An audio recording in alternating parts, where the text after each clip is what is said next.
Assalamualaikum warahmatullahi wabarakatuh. Saya Rindi Khairul Khafifah dengan NIM 205231194 dari kelas Perbankan Syariah 4E.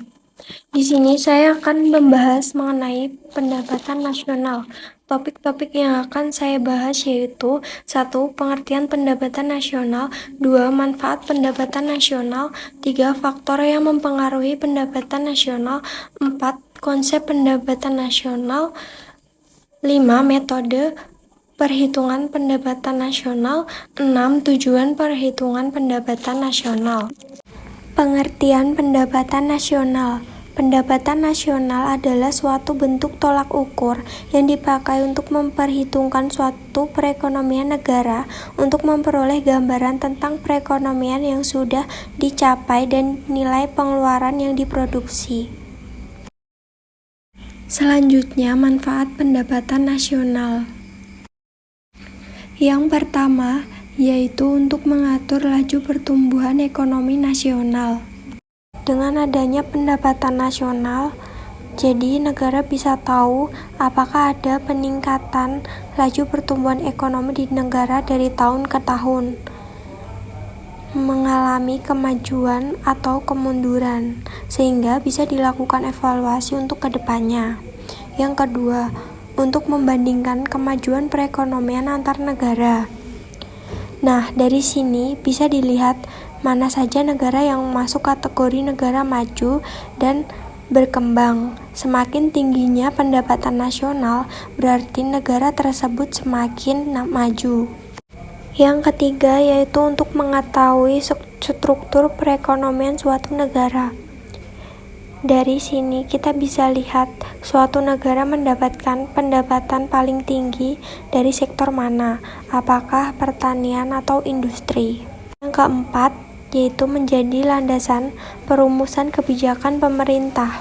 Jadi setelah pemerintah mengetahui tingkat perekonomian negaranya, maka bisa dilakukan evaluasi terkait dengan kebijakan agar bisa ditingkatkan lagi. Yang kelima, yaitu mengetahui dan menelaah struktur perekonomian nasional. Jadi, data pendapatan nasional dapat digunakan untuk menggolongkan suatu negara. Contohnya begini, berdasarkan perhitungan pendapatan nasional, dapat diketahui bahwa Indonesia termasuk negara pertanian atau agraris. Dan Jepang merupakan negara industri, sedangkan Singapura termasuk negara yang unggul di sektor jasa. Yang keenam, yaitu menentukan besarnya kontribusi berbagai sektor perekonomian terhadap pendapatan nasional. Yang ketujuh, yaitu mengetahui tingkat kemakmuran suatu negara. Yang kedelapan, yaitu mengukur perubahan perekonomian suatu negara secara berkala. Selanjutnya, yaitu faktor yang mempengaruhi pendapatan nasional. Berikut adalah faktor yang mempengaruhi pendapatan nasional, yaitu 1. Permintaan dan penawaran agregat. Permintaan agregat adalah suatu daftar keseluruhan barang dan jasa yang akan dibeli oleh sektor perekonomian pada bagian tingkat harga. Permintaan penawaran agregat menunjukkan antara hubungan keseluruhan permintaan terhadap barang dan jasa sesuai dengan tingkat harga. Yang kedua, yaitu konsumsi dan tabungan. Konsumsi adalah pengeluaran total untuk memperoleh barang dan jasa dalam suatu perekonomian dalam jangka waktu 1 tahun. Sedangkan tabungan adalah bagian dari pendapatan yang tidak dikeluarkan untuk konsumsi. Yang terakhir, yaitu investasi. Investasi adalah semua pengeluaran yang digunakan untuk menciptakan modal baru. Tujuan dari investasi adalah untuk mengganti bagian modal yang sudah rusak dan menambah penyediaan modal yang ada. Selanjutnya, yaitu jenis-jenis pendapatan nasional. 1. Produk domestik bruto atau gross domestic product. Produk domestik bruto adalah jumlah produk berupa barang dan jasa yang diperoleh dari unit-unit produksi di dalam batas wilayah suatu negara domestik selama satu periode. Yang kedua, produk nasional bruto atau gross national product. Produk nasional bruto atau GNP meliputi nilai produk berupa barang dan jasa yang dihasilkan oleh produk suatu negara nasional selama 1 tahun, termasuk hasil produksi barang dan jasa yang dihasilkan oleh warga negara yang berada di luar negeri, tetapi tidak termasuk hasil produksi perusahaan asing. Yang ketiga yaitu produk nasional neto atau net national product.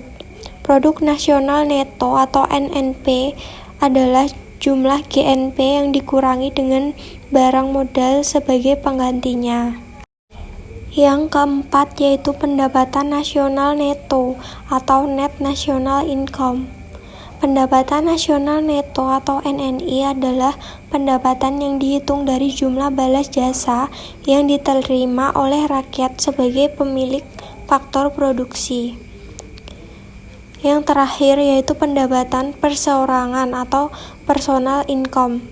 Pendapatan perseorangan adalah jumlah pendapatan yang diterima oleh setiap penduduk dalam masyarakat, termasuk pendapatan yang didapatkan tanpa memberikan suatu kegiatan yang lainnya. Selanjutnya yaitu metode perhitungan pendapatan nasional. 1. Metode produksi. Dalam metode produksi, pendapatan nasional adalah jumlah nilai tambah produk barang dan jasa yang dihasilkan oleh semua sektor perekonomian di suatu negara, yang dihitung dengan cara rumus di bawah ini. Y atau pendapatan sama dengan dalam kurung unit 1 dikali harga 1 ditambah nilai tambah dalam kurung unit 2 dikali harga 2 ditambah M nilai tambah dalam kurung unit N dikali harga N.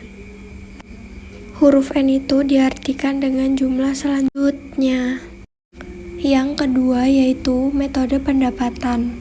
Dalam metode pendapatan, pendapatan nasional adalah jumlah pendapatan yang diterima oleh seluruh sektor perekonomian dalam suatu negara dalam jangka waktu biasanya 1 tahun. Dihitung dengan cara Y atau pendapatan sama dengan rent atau uang sewa ditambah WAC atau upah ditambah interest atau bunga ditambah profit atau laba. 3. Metode pengeluaran. Dalam metode pengeluaran, pendapatan nasional adalah jumlah pengeluaran yang telah dipakai oleh seluruh sektor perekonomian. Dapat diperhitungkan dengan cara di bawah ini, yaitu Y atau pendapatan sama dengan C plus I plus G plus dalam kurung X min M, yang mana Y adalah pendapatan nasional, C adalah pengeluaran rumah tangga, I adalah investasi produsen, G adalah pengeluaran pemerintah, X adalah ekspor, M adalah impor. Yang terakhir yaitu tujuan perhitungan pendapatan nasional. Tujuan dari perhitungan pendapatan nasional adalah untuk memperoleh gambaran tentang tingkatan ekonomi yang sudah dicapai dalam suatu negara. Data pendapatan nasional yang sudah dicapai dapat digunakan untuk membuat perkiraan tentang perekonomian negara di masa yang akan datang. Cukup sekian penyampaian materi dari saya. Kurang lebihnya saya mohon maaf. Wassalamualaikum warahmatullahi wabarakatuh.